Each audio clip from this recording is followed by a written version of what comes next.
A note before we begin. This episode was recorded in August 2023, a couple of months before the Hamas attack in Israel in October and Israel's months-long genocidal violence against Palestine. The State of Israel, with the help of the US and other major governments across the globe, has killed over 29,000 Palestinians and counting. While much of the discussion for this episode focused on the colonialism of the settler states of Canada and the US, many of the points made can apply to contexts like Palestine under the occupation of the settler state of Israel, which for decades has created unlivable conditions in Gaza and the West Bank, controlling Palestinians' access to resources like water, electricity, and infrastructure. We support the end of Israel's genocidal settler colonial project and to free Palestine.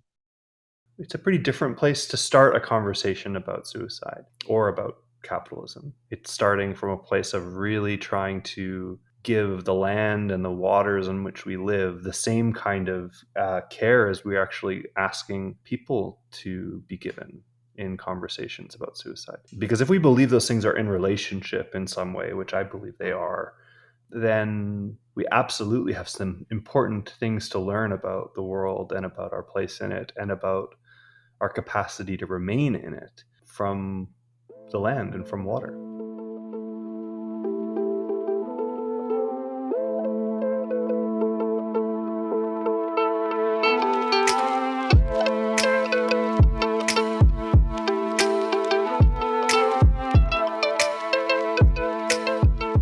Hello, everyone, and welcome to UnLivable Cultures. UnLivable Cultures is a podcast making with and borrowing from anthropology, social theory, and other forms of knowledge for a more livable world.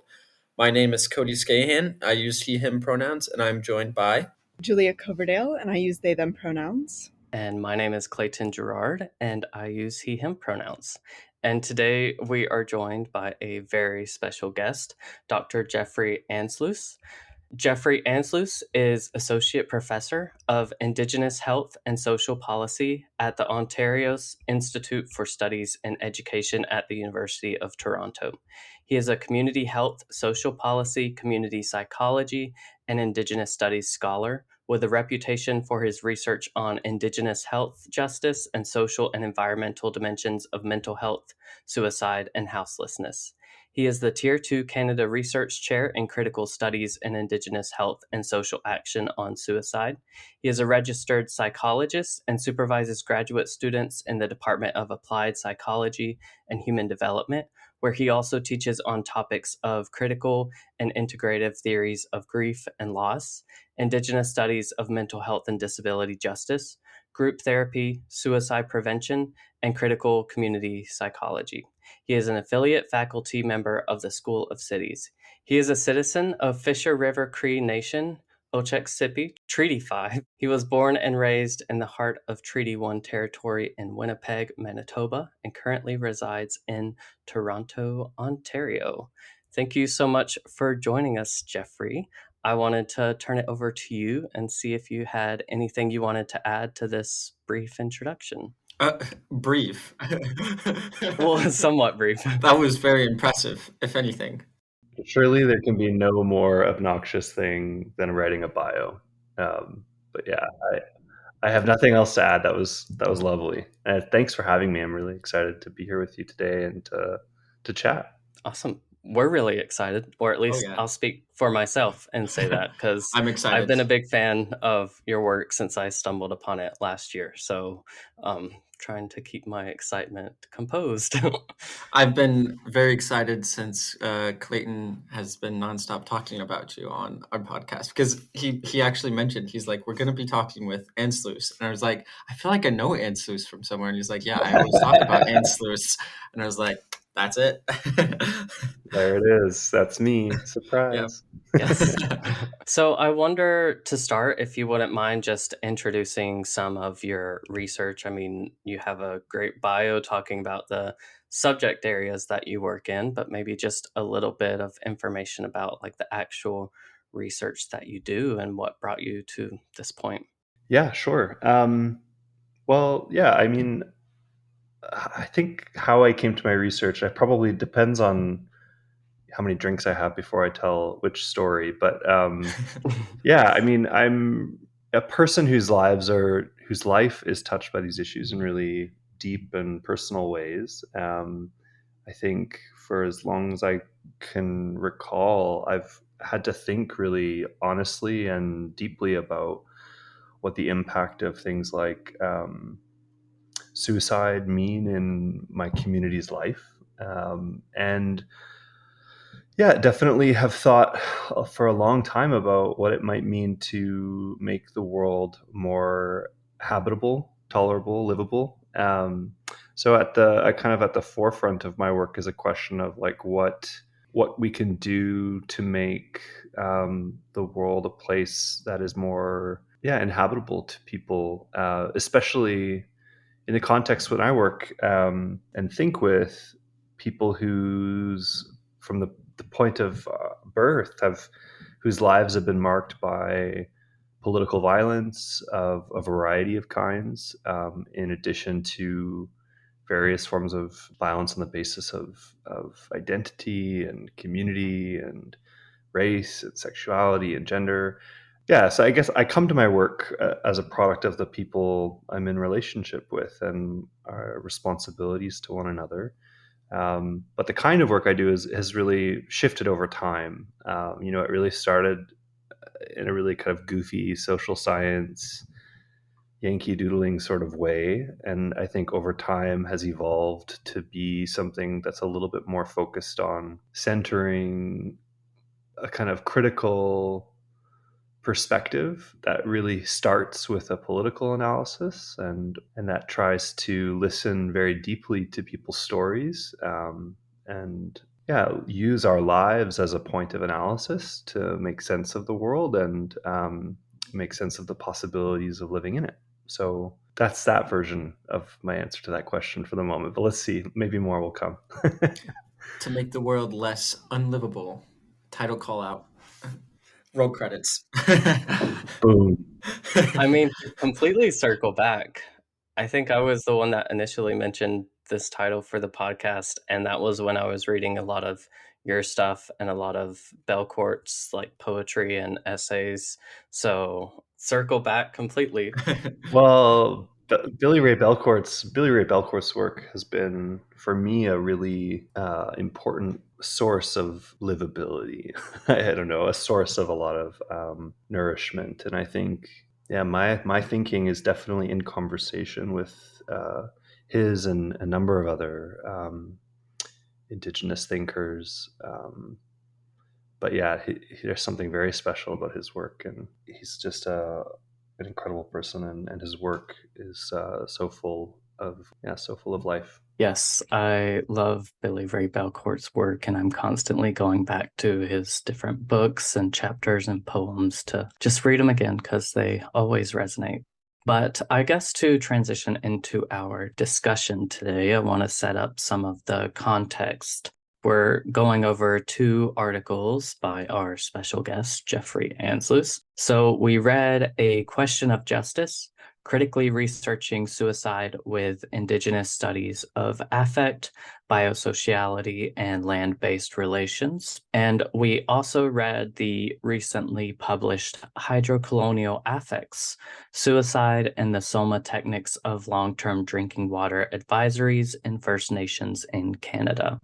So in A Question of Justice, Jeffre Ansloos and Shanna Peltier consider how Indigenous studies can inform critical research on suicide.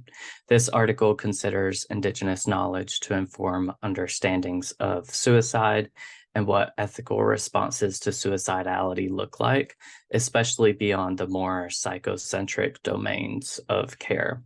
By considering Nillian's framework of felt knowledge, Billy Ray Belcourt's work on biosocial relations and colonialism, and Eve Tuck's work on land and decolonization to consider how relationships to the land are relevant for understandings of suicide, especially in Indigenous communities.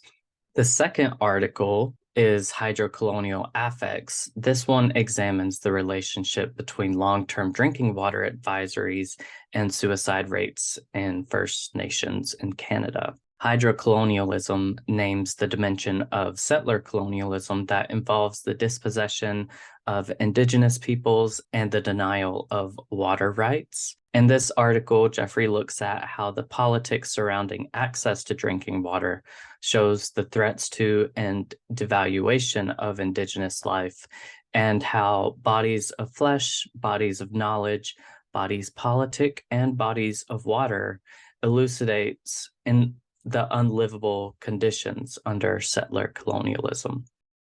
So I just want to share how much I appreciated these articles and how they give credence to felt knowledge and just the complex relationship with suicidality and the material world, the affective and emotional aspects of suicide really shine through in these, and how there are very real political stakes involved in conditions of unlivability. That's some of the stuff that I really took away from it. I'm looking forward to discussing this. I don't know if Julia or Cody, y'all have anything that you want to share before we dive in? Yeah, I just really appreciated the two articles we read for this. Super, yeah, original, amazing. Loved it. That's so nice. You're so nice. To start the question, I guess, for people who may not have context as you draw from feminist Indigenous studies critiques of felt theory is one of the big points of analysis that I've seen you use throughout your work. Could you tell us a little bit about critical suicide studies or suicidology, and like what are the conversations that are happening, and how does this perspective of incorporating people's lived experience and feelings and embodiment, especially for Indigenous communities and relations to land and these other concepts that you draw on, how does that kind of transforms ways we're talking about suicide and how it's often pathologized? Great question. Let's see how I do in answering it. Sorry, that was also a long question. No, but it's good. No, it's good. It's good. No, I was going to say, we always start with the easy questions first. Okay, so I guess part of where I would start is that the training I received in psychology in particular really began from a place of talking. I think you'd be hard-pressed to find a psychologist or a mental health professional working in most parts of the world today, but particularly in North America, who isn't trained to be absolutely phobic of conversations around suicide. Desires to die, questions about death, or behaviors that might lead to death are just so closely surveilled, and yet almost nothing is offered in greater depth to understand, except for the assumption that these experiences are pathological, are emergent from mental illness, and are something that need to be controlled and addressed through the practice of prevention at all costs, including costs to people's autonomy, freedom, and moreover, there's just like a tremendously pathologizing way of talking about people who are navigating really complex experiences and desires and feelings. And I felt so unsatisfied with that, but I felt even more unsatisfied by that as I actually worked in contexts of mental health services and the provision of clinical care. I felt even more troubled when at various points in my life have been confronted by the reality of suicide in the lives of those I love and my community, and some very closely connected to my life. And what critical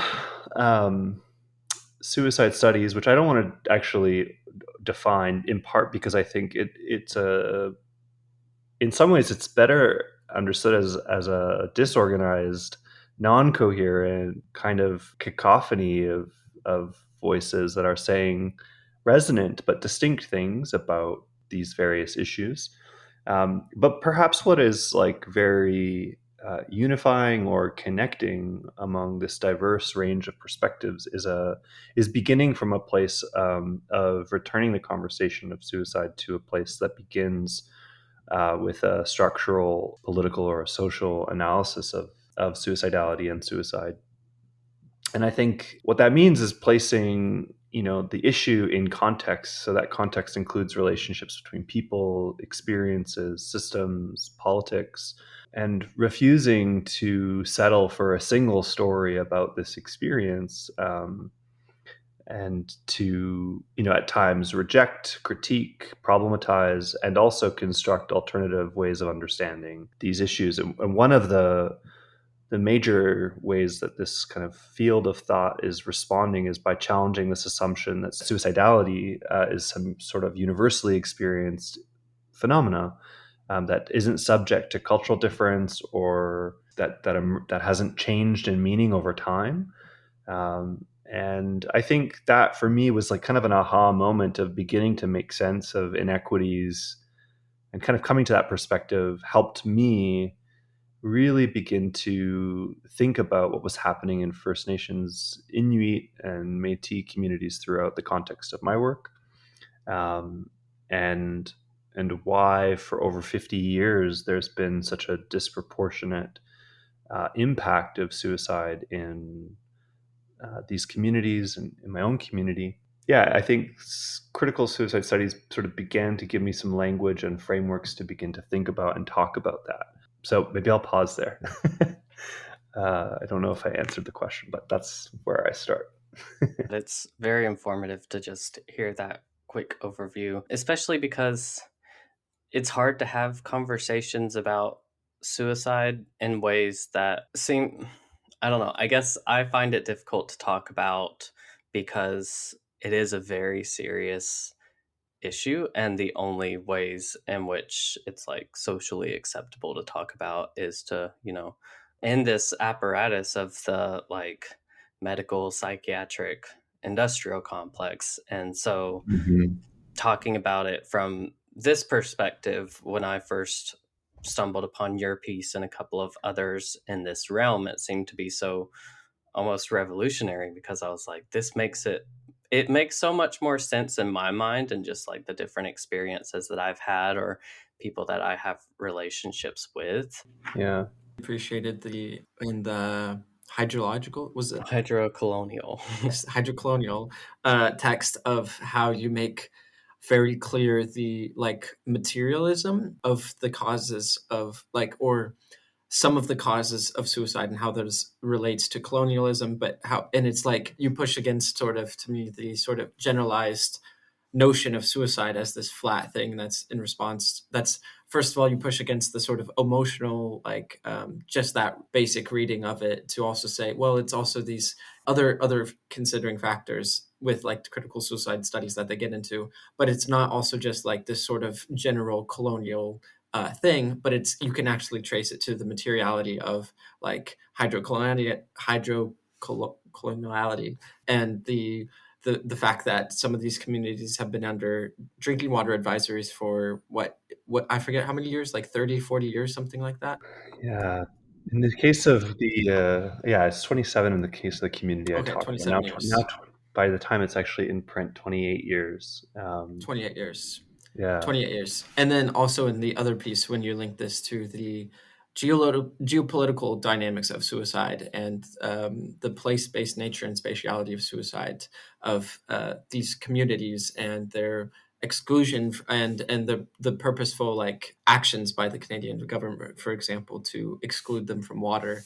I just think this is a really, really interesting and, like Clayton was saying, eye-opening approach to suicide that really kind of refuses the sort of flat way I think that suicide's often talked about and considered in general, like society.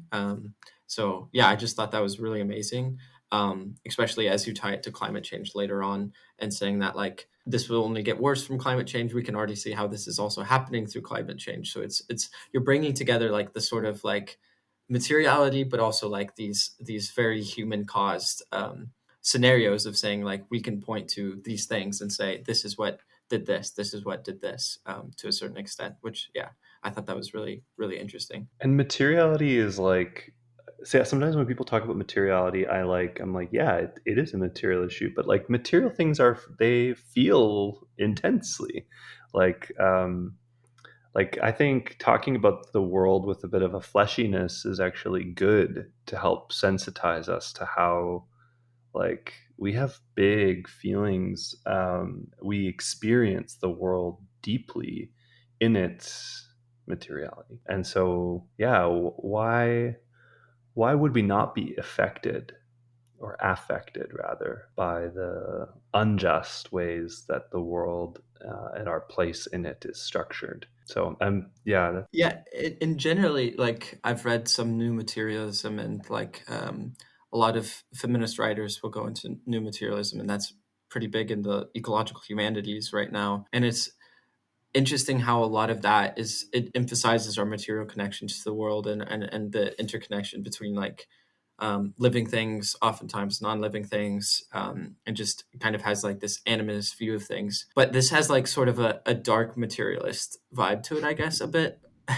um, Yeah. and yeah, which like I think is really fascinating, because I've also read this book called Negative Ecologies by David Bond, and he kind of does a similar approach to what you do of and the way he takes in is to start with a material. So in this book, one of the chapters is say about PFOA, which is like the one of the microplastics that's in like basically every living creature alive, and kind of traces the connections with that. And so I think it's really interesting for, especially in the hydrocolonial article, where you take water and then like, yeah, I feel like it kind of, everything just kind of, I don't know. Yeah, I mean, it's like it kind of starts with the relation between water and suicide.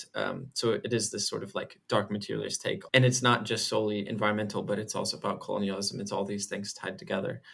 So it feels very, yeah, in that way, relational and almost new materialist, but from a dark materialist perspective, say.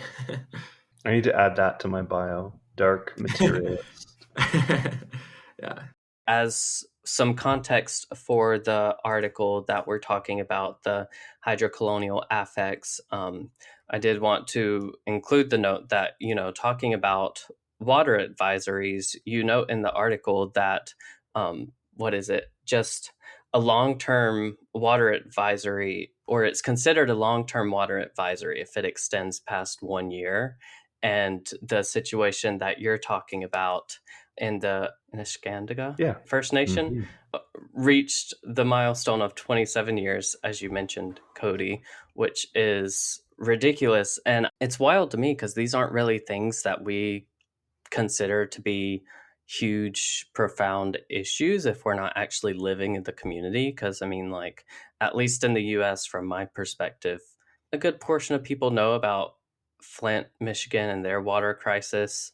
But, like, I learned about it one semester in college and haven't really heard much about it since.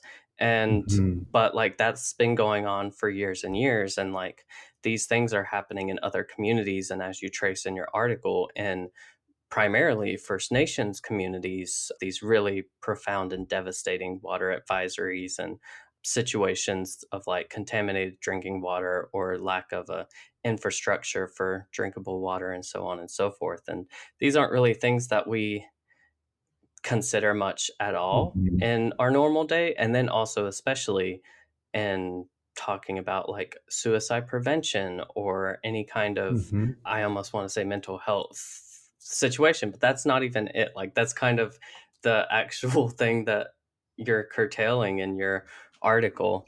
My brain, when it's working, keeps going back to thinking about like the water situation in the Southwest, especially with all of the indigenous communities. The Navajo Nation, like historically, has had just really, the US government has like basically just denied them access to water for a long time, and it's not like there's a ton of alternative options in the Southwest um, for water access, because everywhere, especially like right now with all of the climate change conditions and the droughts, is struggling for water, but it's especially hitting indigenous communities the hardest. And out in the Southwest, there's just like just so many indigenous communities that have just been like hurt in terms of like water rights stuff for years. And so that's just where my brain keeps like going and thinking about, if that makes sense. That makes a lot of sense to me.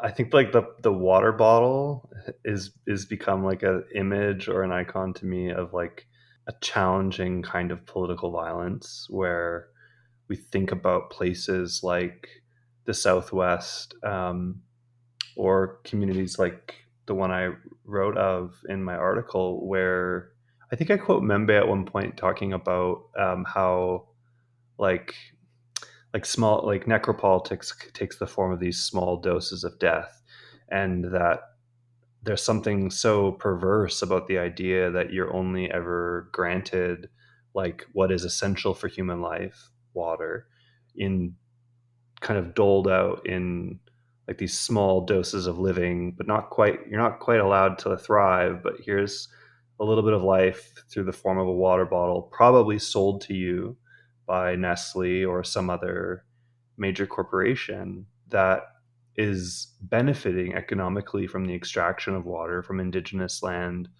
all over the world, and yet gets rich off of doling out what we will then need to survive climates and environments that have been made precariously inaccessible to water.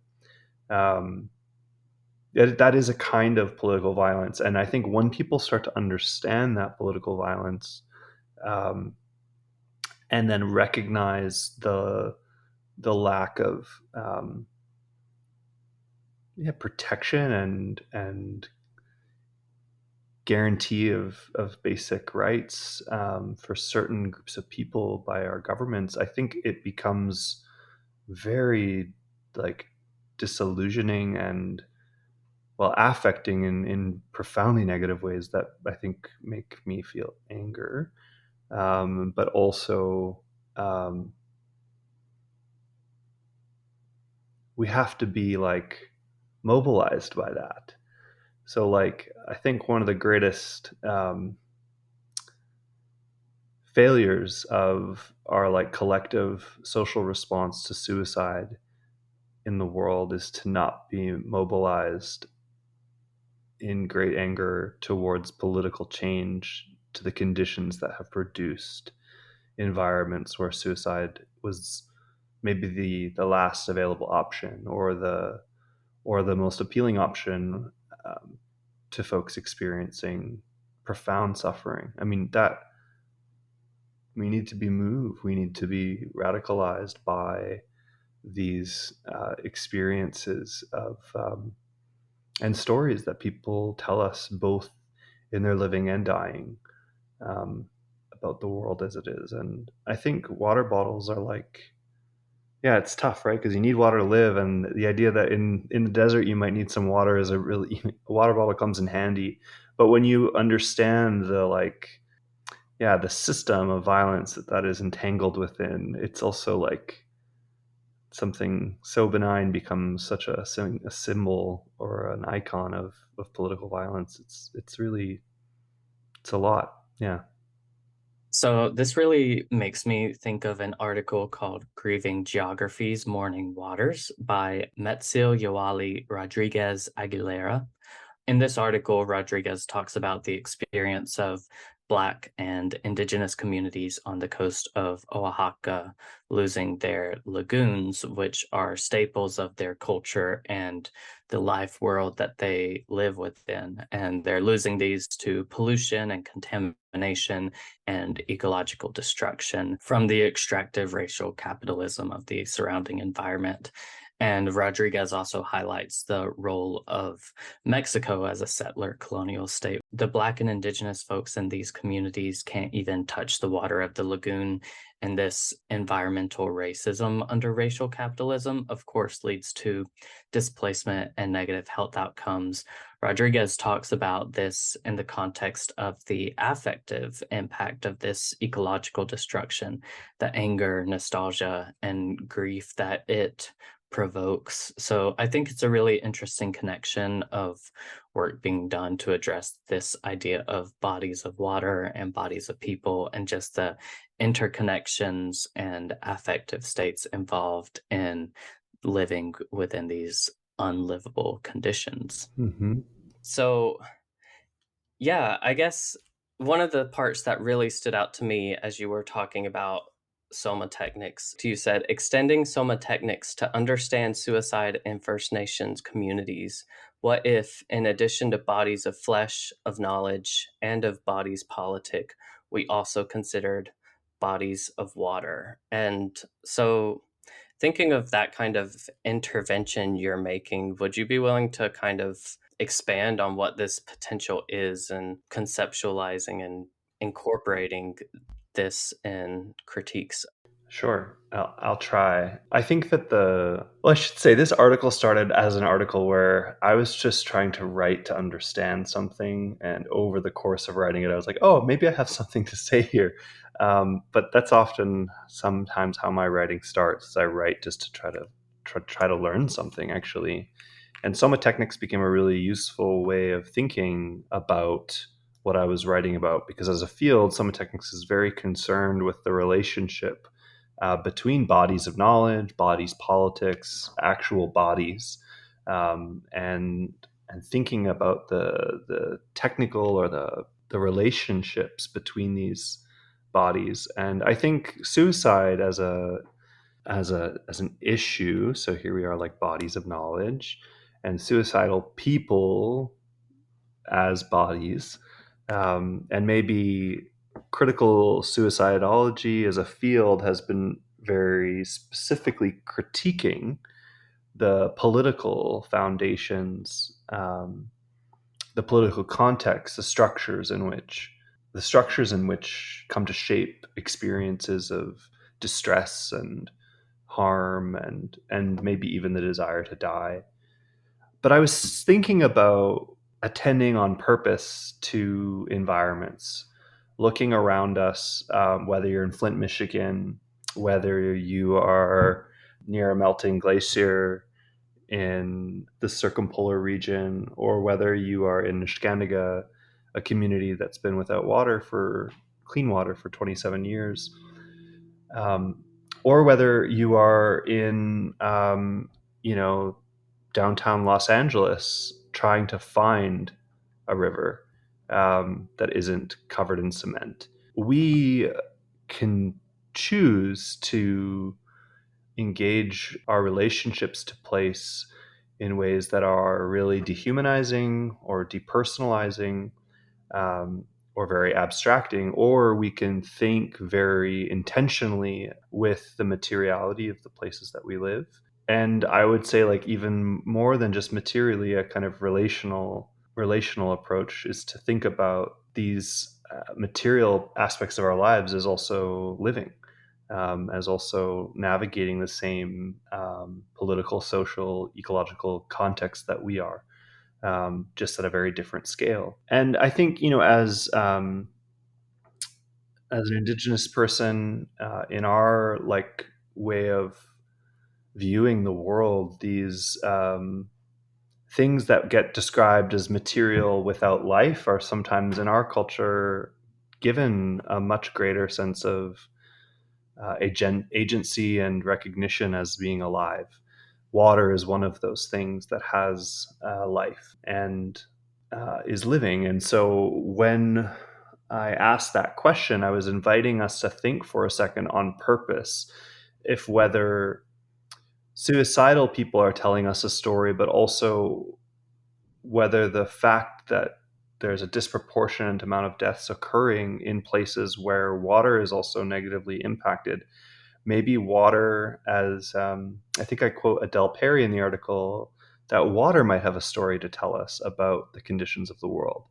That water might have a story or some knowledge to impart about the challenge of being alive at this moment in time. What makes living difficult? What makes living a precarious affair? And so for me, I think this article, this approach is an invitation for us to think with water, not just any water, but to think with water in places where water is hurting, or where water is in a state that is reflective of violent relationships by people with it. Maybe put another way, where water is being impacted by capitalism at such a scale that it threatens the very possibility of living. Yeah, it's a pretty it's a pretty different place to start a conversation about suicide or about capitalism. It's starting from a place of really trying to give the land and the waters in which we live the same kind of care as we're actually asking people to be given in conversations about suicide. Because if we believe those things are in relationship in some way, which I believe they are, then we absolutely have some important things to learn about the world and about our place in it and about our capacity to remain in it and the reasons why we might leave it from the land and from water. I really believe that. So I know this article is kind of hot off the press. Have you had any reactions to it? Like, I'd be interested to hear, what are some people's perspectives as they've seen this, read it? Like, this was a very new kind of perspective to read for me, but I'd be interested to see, what conversations have happened around it, if Sure. any. Yeah, well, it's interesting. Since the time that the article was submitted for publication and subsequent to its submitting for publication and before it actually was released to the public, I wrote another article that's an empirical study on the prevalence of long-term drinking water advisories in First Nations in Canada and in Ontario specifically, and looking to see whether there was a higher proportion of First Nations that had had suicides compared to those communities, those First Nations without drinking water advisories. And we were able to demonstrate with some, I would say, modest precision that First Nations with drinking water advisories had a higher proportion of suicide. That's a really interesting finding that was published before this article came out. But that I think has sort of initiated a broader conversation certainly in Indigenous health circles, but I think is a bit of a context now for reading this article, which is to say that we definitely know there's a relationship here, and theorizing it as I do in this article, I think is one attempt at sort of thinking through. If we begin with some different set of assumptions, it's not just like, drinking water advisories are not just a risk factor. They're indicative of a political structure. They tell us something about the organization of our society. Flint, Michigan is a the reality of water issues in Flint are not just a risk factor for health issues. They tell us a really particular story about histories of racism, about economic violence, about infrastructural violence, and about the use of people's bodies and the disposal of certain segments of the population by certain political powers. And so I think the kinds of conversations that I've had since publishing this article and sharing it with colleagues have been really focused on deepening our understanding of the ways that the current conditions in places like Nishnawbe and elsewhere are political conditions that have been structured by governments, by people who have great economic and political interest in the maintenance of the status quo, but that ultimately need to be confronted with the sort of impacts of this kind of political violence. And I think people don't often think about environmental policy decisions as having that kind of stakes. People don't think about water governance as potentially having stakes as large as creating conditions for suicide to occur. But I think those are the sorts of things that this article is inviting deeper consideration of.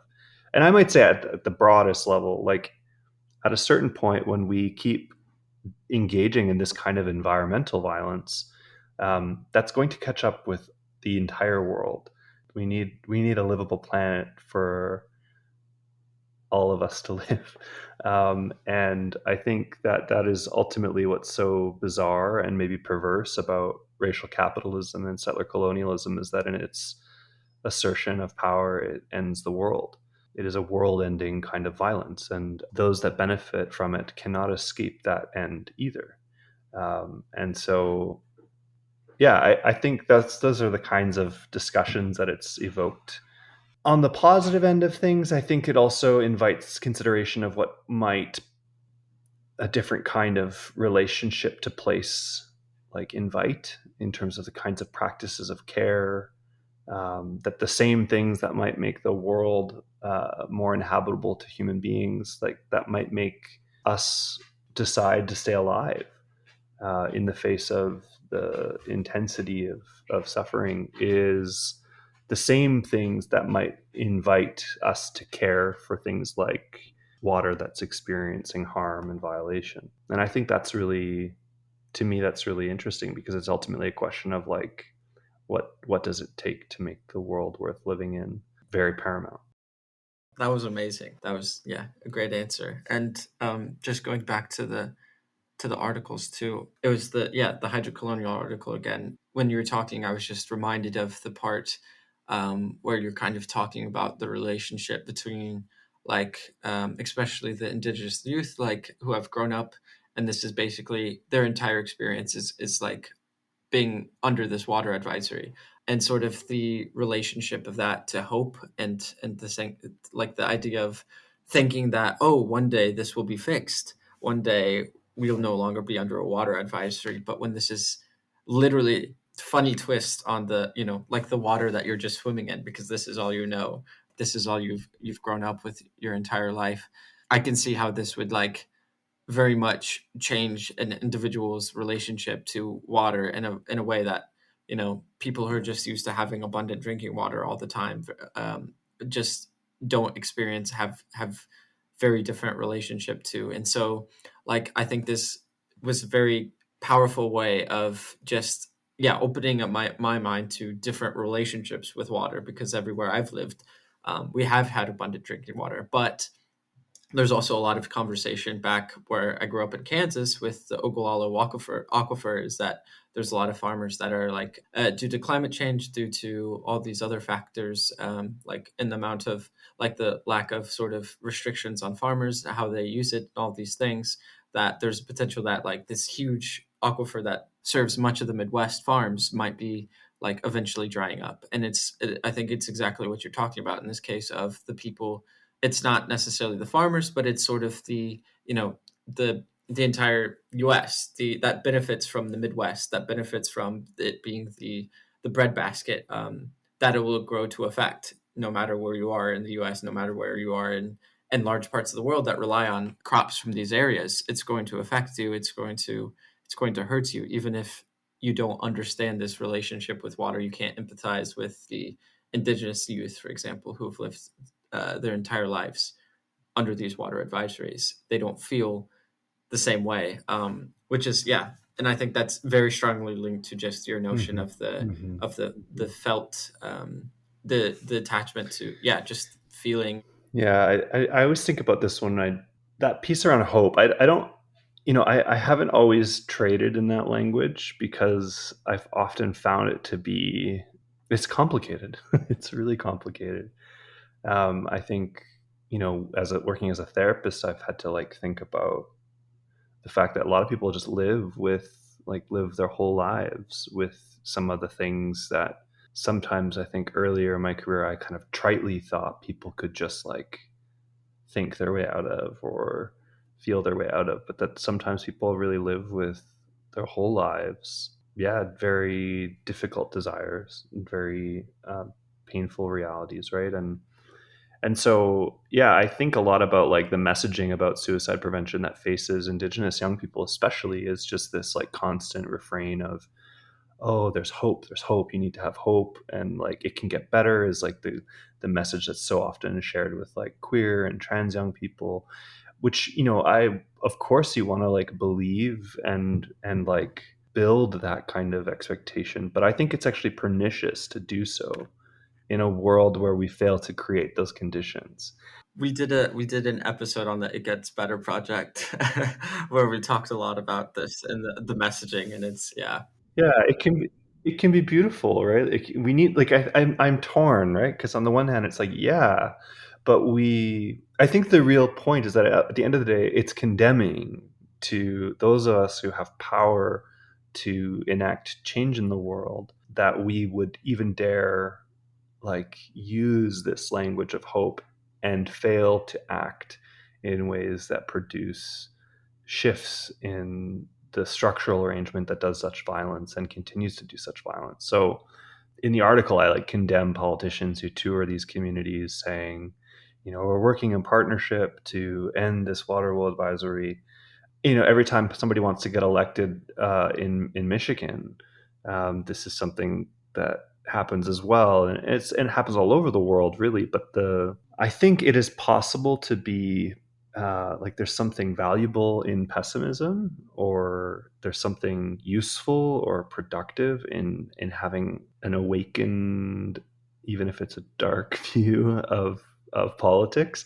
But that doesn't negate what's so radical then about staying alive and thinking with people that are struggling to live about why they stay alive. I think that is, like, to me, a place of possibility. I don't know if I use the word hope anymore, but I would say it's a place of power, where we can ask the question of what could we do now to make the world that we have to navigate today would make living possible. I think that's a question that I find intriguing. Yeah, I appreciate that. And this part of hope in your article really stuck out to me as well. And just the fact that you mentioned, with suicide prevention and campaigns and interventions like that, they often put on a pedestal this idea of hope and things will get better, like you said. But what happens if the person who's experiencing suicidal feelings or suicide, understands in their body that things aren't going to get better and that there isn't hope. Like, that's not necessarily a misperception, but I think that's, in a lot of ways, suicide prevention is always like, there's always going to be hope. There's always going to be something better. And it kind of glosses over the actual responsibilities that we have if we're just going to say that any feelings of hopelessness is just a misperception from this person who is experiencing suicidality or depression or any of the other categories that we have. And it also reminds me, I've done some reading in mad studies spaces and a lot more around those issues. And not that this is mad studies, but there's one book, Phenomenology of Depression, that was talking about one of the key aspects of depression is this shrinking world of hopefulness. And it also reminds me of Arseli Dokumaci's new book, Activist Affordances, where she kind of talks about disability as a shrinkage of the world of possibilities that people experience.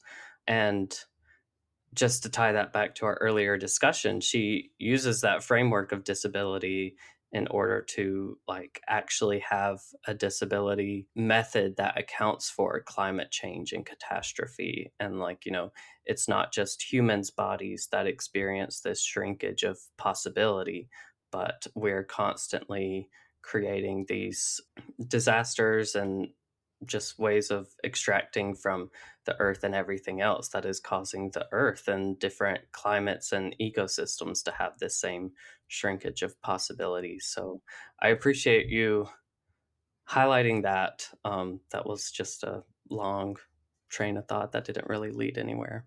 Oh no, that was some delicious language. I'm hearing you, I'm feeling that. And honestly, I mean, from my perspective, well, I get why it's a dangerous dance, right? Because we're saying, hey, let's acknowledge and maybe even say it makes sense, like the thinking makes sense for why people want to die. That's a very radical. It's only radical because it's politically surveilled, but it's a dangerous thing to say. And the hope piece, I think. See, I'm actually really interested in the kind of practice that nourishes the possibility of living, but that does not necessarily require, from my perspective, the inevitability of being hopeful despite all evidence to the contrary. Like, I think that why somebody would decide or ask the question of staying alive in these times is fascinating and worth deep consideration, because whatever's fueling that has a tremendous power to keep and to nourish and to create living. But that I don't think is just like optimism. I don't think that's optimism. I think it's actually like a perception maybe of what's meaningful about living. And in the absence of that, I think not finding that answer is a condemnation of the present and those that have power to change it. And I think that's our responsibility as human beings, to look out for each other and to look out for the planet which we live on. And we don't need to deny people's experience of reality to, yeah, I think there's a kind of numbing thing that happens on this issue. Like, we're really uncomfortable with the challenging assertions that suicide make about the world. And instead, I think we could develop an attachment that causes us to take great care to understand what the stories tell us about living. But it requires a different kind of relationship to fear. Yeah. Personally, I'm just getting very strong vibes of Sarah Ahmed. But Ahmed talks about, in relation to like, especially like crises and personal traumas, that, but she writes that the very exposure of these unhappy effects that is affirmative, that gives us an alternative set of imaginings of what might count as good or better life. So it's kind of like I feel like it's somewhat similar to what you're pointing to, of like leaning into this sort of maybe the bleak side of things a bit, to understand, as you say, like, what about this world is meaningful? Why do we? And then also like the sort of Lauren Berlant cruel optimism, despite like the ubiquity of suffering and very negative feelings and attachments to the world that are forced upon many people. Like, why do they still choose to find a reason to keep going, to keep moving on? And it just seems like this is kind of a very almost in a way like experience. Is It's something that, at least on one level, not everyone can like experiences it to quite the same degree, but I feel like it's becoming a bit more just widely recognized among, like, especially younger people who are growing up with education about climate change from the time they're young. And it does seem to me that there's a bit more awareness and exposure to these realities, and maybe not awareness, but also engagement, and like not turning a blind eye to it, not being purposefully ignorant about it, which of course is still difficult because many of the people who have power are not young and can't control these things. Yeah, that brings me all the way back to the beginning where you were talking about like the political and material dimensions of suicide, and like it's just, it escapes us oftentimes, those aspects, when we're thinking about suicide as an individual pathology, instead of like the fact that, there's a context in which, for a lot of people, suicide becomes a viable option of addressing the pain of being alive or the suffering that they face. So yeah, I don't know. You saying that just brought me back to the very beginning, and the contrast between looking at this as an individual's problem rather than collective issue that we need to mobilize and get angry about, because obviously it's a very emotionally charged topic to just talk about suicide, and it's very prevalent, but it's, not just individual people that experience this, it's an entire community and the context of the land as well. It's all relational.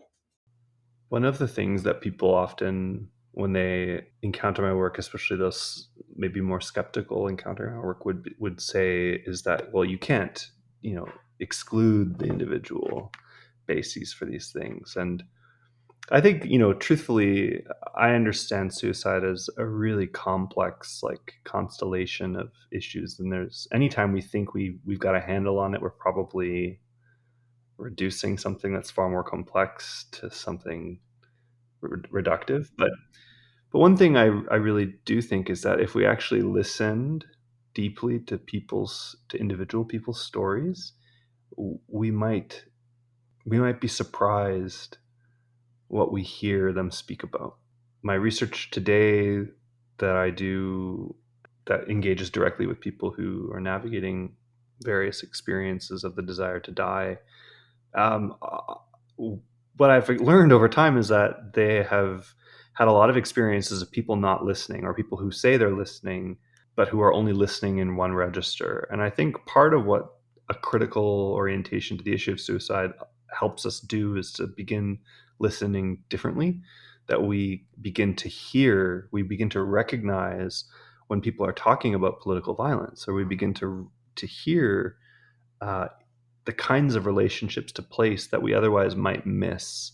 And so, yeah, I think, there are a lot of reasons why people feel suicidal, but I think if we pay attention on purpose to things that we've often neglected, like our relationships to place and land and water and politics, I think we might begin to recognize those issues more than we have in the past. I opened that paper with a very difficult story about a young person who died in the community, but who died at a place where the community had temporarily, for 27 years, temporarily had to collect water in the interim of water filtration. I think that's important that a young person died in this space. It tells us something, it tells us a lot, right? We could learn a lot from that. But one thing in particular is they recognize that this place that the community is required to get clean water from all the time is symbolic of a kind of indignity of what it means to be racially oppressed in a settler colonial nation state. And I think I think at the end, my point is that I think we need to listen to people's individual reasons more deeply. We shouldn't just assume it's just depression, or we shouldn't just assume people have lost hope, or we shouldn't just assume, that by talking about the issues that are implicated, we're, overcomplicating it. But that actually, if we really care about what people have to say about their experiences, we'd stand to learn a lot. I think we'd stand to learn a lot about the bases of these experiences, and moreover, what we might do to make these decisions or these experiences or these feelings less likely. At the very least, make the world kinder, fairer, more just. Because at the center of it, if you really care about living, you have to care about justice. That is something that fields like suicide prevention and mental health professions, I think, could do a lot more work about articulating a theory of change in light of what they believe about justice. Well, I don't think there's any way to anyway, I don't know what I'm saying. You couldn't even find the words to compete with that. Exactly. Yes. Just Wow, stunned. I left you speechless. That's a first. That's a first. Totally speechless. But yeah, thank you so much for joining us, for having this conversation. I definitely learned a lot, and I think there's a lot of valuable things that you've shared with us in this conversation and in your writing. So I appreciate your work in that. I will echo that. Well, thanks so much. I'm so delighted that this podcast exists. I loved the name. When I saw the name, I was like, I get that. That speaks to me. Awesome. And this has been a delight, and hopefully some of what I said can be, of use. And please feel free to connect. It'd be great to connect with you and your listeners.